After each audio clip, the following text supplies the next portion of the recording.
You laughed the last time. What happened? Wait a minute. You ate it again and again and again. Let me ask you a question. How many times were you wrong, Chris Carter? How many times? I did what I did. You make it seem like I was a bum. I'm in the effing Hall of Fame. Okay, I got 3 Super Bowls. So what? So what? He's way better than you were. How many times were you wrong, Chris Carter? How many times? 7 times. I know I went to 8 Pro Bowls and played 16 years. Yeah, and how many rings do you have? I ain't got none. You got the same amount as you.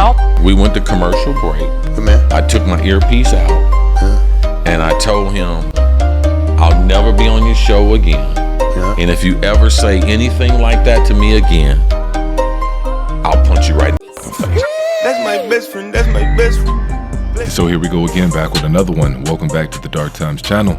And before I get started, make sure you guys go ahead and hit that like button for me. And if you're not new to the channel and you've been enjoying the content so far on this channel, make sure you guys go ahead and hit that subscribe button for me as well. And so let's go ahead and dive right in. Recently, former Hall of Famer wide receiver Chris Carter was doing a podcast, and the question of whether or not Skip Bayless should take his talents to ESPN came up. But he's leaving. And then ESPN said they're not doing anything with him, I guess. Why would they? And so absolutely, why would they? Because Skip Bayless has darn near burned his bridges at every stop.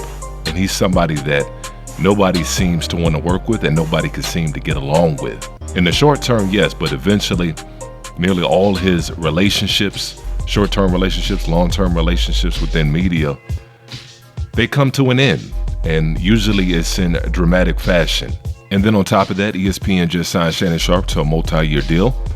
And I don't see any scenario in which the two of them are sitting down face to face or even sharing the same platform. I did what I did. You make it seem like I was a bum. I'm in the effing Hall of Fame. Okay, I got 3 Super Bowls. So what? So what? He's way better than you were. And truth be told, Skip Bayless was never really the main talent on any of his shows. Unlike Shannon Sharpe and Stephen A. Smith and Pat McAfee to an extent, those guys can carry a show. They don't need anybody to sit across from them necessarily, but they can carry a show just based on their charisma and their personality. So me being on the NFL field and playing and being a starter and a premier player And worthy of the Hall of Fame, by the way. But and a Christian and a leader, my experience don't matter. Okay. And Skip, as we all know, just wasn't that guy.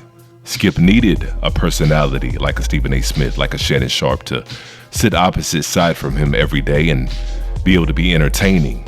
But to Skip's credit, he's somebody that was smart enough to be able to know that and to be able to understand that. And he made sure that he had the right co-host and the right guest on, and he picked the right topics. And so we definitely got to give him credit for that. And Skip Bayless, you can say what you want about him, but Skip Bayless was pretty much the Don King of daytime sports television. And he probably single-handedly revolutionized sports media, for better or for worse. And former Hall of Famer NFL wide receiver Chris Carter talked about an incident that sounded pretty similar to the same incident and the same blow-up that Skip Bayless and Shannon Sharpe had. I was on a show with Stephen A. and Skip Bayless. So if we don't believe, all right, he played the game. I certainly have never played football. Into you laughing. You laughed the last time. What happened? Wait a minute. I'm on there doing the show. I do the show and everything. And then all of a sudden, this is when the Tebow phenomenon was going on. And he was a huge Tim Tebow guy. You know, this guy is this. I remember it. Okay. Oh. And a lot of y'all are probably old enough to remember Tim Tebow mania. Did Tim Tebow make $27 million? Because he's big box office. He's big ratings, man. He was blowing the top out of the ratings last year. Wait. What if this game comes down to the last 2 minutes? Which quarterback you got? You taking Tebow or you taking Brady? Seriously, Stephen A. Smith. In all objectivity, just looking at the cold, hard facts, I am taking Tim Tebow because numbers never lie. And now that I'm thinking about it, it reminds me of something that's going on right now with none other than Caitlin Clark. She's the modern day Tim Tebow. I think the problem is that the white power structure and the WNBA has an agenda to make Caitlin Clark the athletic face of the league. So Caitlin Clark is now playing in the WNBA. Yeah. She's finished at Iowa and she's a star. She's huge. She's the biggest star of anybody. She is the Michael Jordan of female basketball.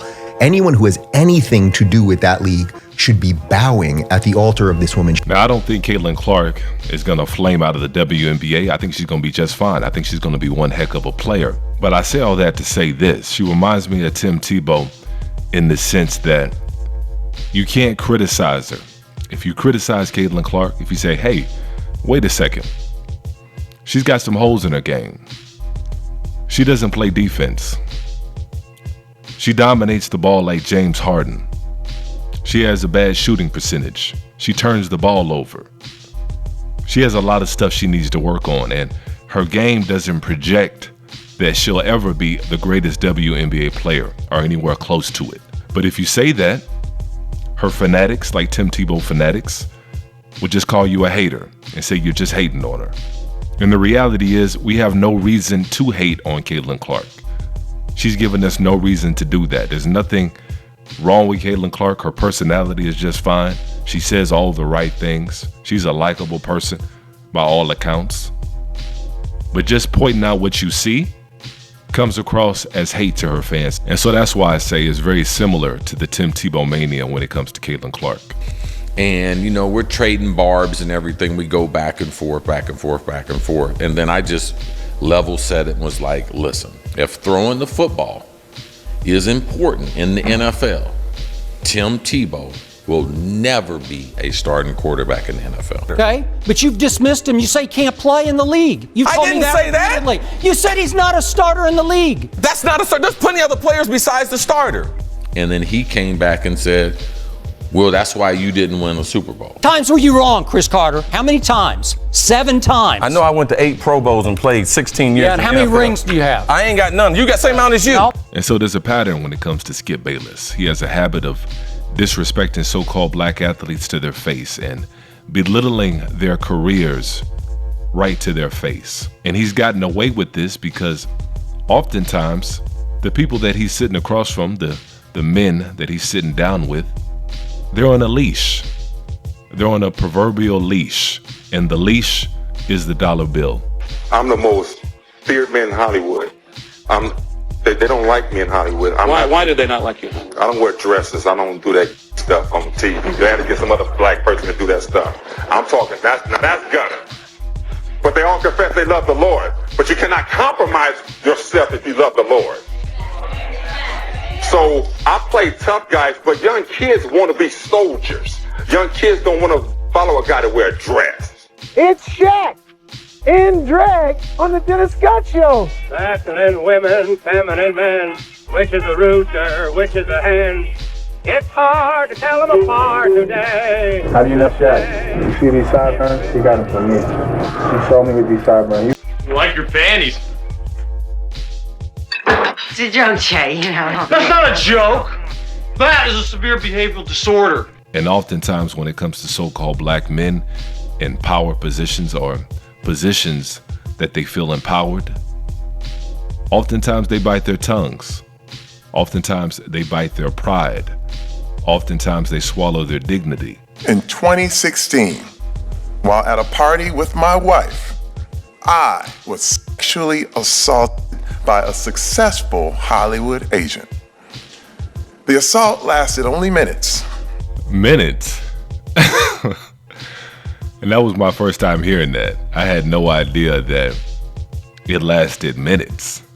If anything, I thought it was like a second or something like that. Maybe he brushed his hand off, but it sounded like his members were being juggled and finessed for a little bit. But what he was effectively telling me while he held my genitals in his hand was that he held the power, that he was in control. And so that's exactly what I'm talking about. Here you have somebody who's physically, the epitome of masculinity when people look at somebody that's supposed to represent strength and masculinity as far as on the physical level. Terry Crews would be somebody that people would look at and say, okay, that guy fits the bill. But that's exactly what I'm talking about. When you have people within the entertainment industry in particular that can take these masculine men, these former athletes, and turn them into their personal you-know-what. That says all you need to know. And so Chris Carter let Skip Bayless know exactly what time it was and exactly where he stood. Good man. I took my earpiece out and I told him, I'll never be on your show again. And if you ever say anything like that to me again, I'll punch you right in the face. You have some brothers out here that will stand on business. 520. By the way, did you not get the memo on the suits? We all went dark today. You're like Easter service. Y'all kind of leave me out. He's standing out, man. As long as I get the text from my wife that says I look good. Oh, really? So send me the text, babe. Send me the text. It's not the one she sent me. I was Right now, doors. Commercial live TV. 15-6. Live TV. Keep my man on the toes. Welcome back to the Farm Rich Halftime Report. Just you and I here, Taki. I'm not sure what happened to Peter Burns, or did you have him keep your wife's name out of his mouth? We'll see how Peter Burns is with that smart mouth in the second half. But and so, like I said, you got guys like this that will stand on business and don't care about that paycheck. They're stupid like that. I'm stupid like that. I don't care about money like that. It's not the end all be all. If I never get a private jet, if I never get a yacht, if I never get all the little trinkets and things that people chase after. Because at the end of the day, I gotta live like a man. I gotta look my kids in the eye. I gotta look my wife in the eye. And if I can't be a man 24/7, then in my eyes, I'm not one at all. And a lot of men feel this way, but unfortunately, we have too many that don't. But shout out to Chris Carter for standing on business and speaking his mind on this particular topic. But you guys go ahead and let me know how y'all feel in the comments section below. And as usual, peace and chaos.